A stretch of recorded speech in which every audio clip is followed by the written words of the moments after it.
Dnes vám chcem povedať o niečom každodennom, niečo na zamyslenie pre každého z nás, niečo v súvislostiach o liekoch. Pri sledovaní televízie sme si už zvykli na reklamy. Takmer každého rozčuluje ich dĺžka a hustota predovšetkým vo večernom vysielaní, hoci všetci chápeme, že komerčné televízie žijú predovšetkým z peňazí za tieto reklamy. Nevieme s tým nič spraviť, maximálne to prepnúť na iný kanál alebo si pozrieť film z internetu. A ja sa občas rozčuľujem nad nimi, predovšetkým však na tom, že aké množstvo reklám je na rôzne chemické výrobky farmaceutických spoločností, tabletky, krémy, spreje alebo kvapky. Ale nie som len rozčúlený, ale som z toho aj nešťastný, smutný, rozladený a zároveň aj nechápajúci. Nechápem, prečo toto môže byť a prečo sa nesmú podobne verejne propagovať prírodné produkty, ktorých pozitívne účinky sú storočiami miliónkrát overené a nikoho nezabili.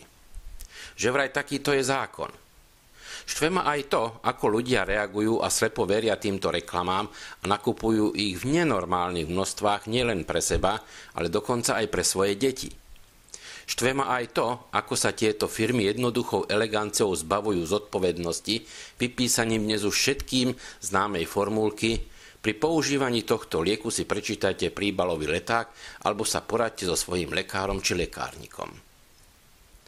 Predpokladajme, že by sa pacienti svojho lekára na toto naozaj spýtali a predpokladajme, že by im lekári naozaj povedali o rizikách a vedľajších účinkoch.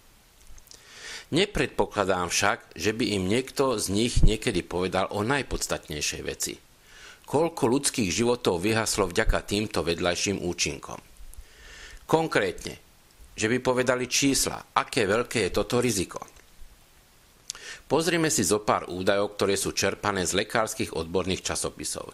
Jeden z nich je Medical Tribune, ktorý vo svojom aprílovom čísle z roku 2009 uvádza toto. V dôsledku nepriaznivých účinkov liekov, o ktorých sa prehlasovalo, že sú bezpečné, ktoré predpísali lekári a boli brané v doporučených dávkach v Európskej únii, kde žije asi 500 miliónov ľudí, zomrelo 197 000 ľudí za rok. To je mesačne 16 400 ľudí, denne 540 ľudí, každú hodinu 23 ľudí.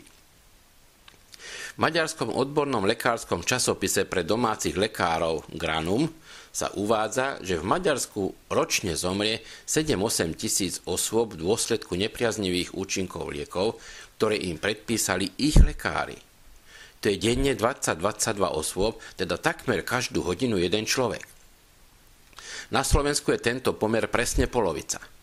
Aby sme to vedeli s čím porovnať, tak napríklad na Slovensku v dôsledku dopravnej nehody zomrie približne jeden človek denne. Vyzerá to tak, že je 10-krát nebezpečnejšie zobrať do rúk krabičku liekov ako volant auta. Ďalší údaj hovorí o tom, že zo všetkých prípadov otráv, teda otráv v priemysle, v poľnohospodárstve, v domácnostiach a podobne, lieky ich spôsobili v 80% prípadov. Na zdravotnú starostlivosť pri poškodení zdravia v dôsledku liekov sa v Európskej únii vynakladá za rok približne 79 miliárd eur, čo je samozrejme platené z našich daní. Pre porovnanie, HDP Slovenska sa v posledných rokoch pohybuje okolo 70 miliárd eur, čiže táto suma je ešte podstatne vyššia. Jedna zaujímavosť. Na vtáčiu chrípku, okolo ktorej bol na celej planéte obrovský rozruch, ochorelo od roku 2003 v priebehu 6 rokov 421 osôb. Počet mŕtvych bol celkovo 257. Na celej Zemeguli. Viac ako za 6 rokov.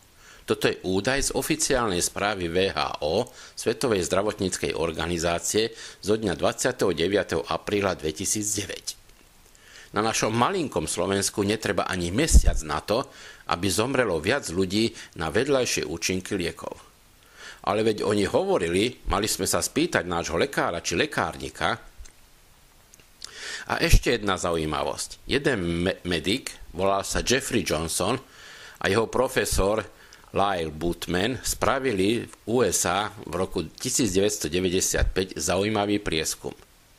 zistili, že zo všetkých prijatých pacientov vo všetkých amerických nemocniciach bolo až 17% takých prípadov pacientov, ktorí boli prijatí preto, lebo im prišlo zle z vedľajších účinkov liekov, ktoré im predpísali lekári. To znamenalo 9 miliónov prijatých pacientov za rok, z ktorých 198 000 skončilo úmrtím. A celá táto otázka je vyriešená ležerne a elegantne prečítanou formulkou: o rizikách a vedľajších účinkoch sa informujte u svojho lekára či lekárnika. Len tak na doplnenie, nie som proti liekom. Mnohým ľuďom pomohli a zachránili život.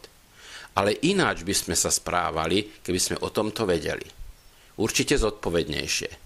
Tak preto to som pri tých reklamách smutný, rozhladený, nahnevaný či nechápajúci. Ale na druhej strane si vždy uvedomím svoju vlastnú zodpovednosť a možnosti. A bol by som rád, keby si ju uvedomil každý z nás. Máme v rukách totiž skvelý nástroj, pomocou ktorého môžeme veľa spraviť, aby tieto čísla neboli až také strašné. A ako kolektív sme už toho aj veľa spravili. Ale môžeme toho spraviť ešte o mnoho viac. Poznáme najlepšie prírodné produkty, o ktorých vieme, ako skvelo pôsobia na organizmus. Je pravda, že nesmieme, ani to nerobme, že vraj taký je zákon, verejne spomínať naše produkty v súvislosti s akýmkoľvek ochorením. Ale jednotlivým osobám z nášho okolia môžeme porozprávať svoje skúsenosti. Toto správme a spomeňme si na to vždy, keď tú reklamu v telke uvidíme. A samozrejme povedzte im aj o ostatných foreverských možnostiach, mám na mysli tie marketingové. A môžem vám povedať, že sa budete cítiť skvele nielen preto, že sami užívate tie produkty, ale aj preto, lebo ste spravili niečo veľmi významné pre svoje okolie a v neposlednom rade aj preto, lebo vaša v úvodzovkách práca bude navyše spoločnosťou Forever aj báječne ohodnotená. Želám vám k tomu veľa úspechov.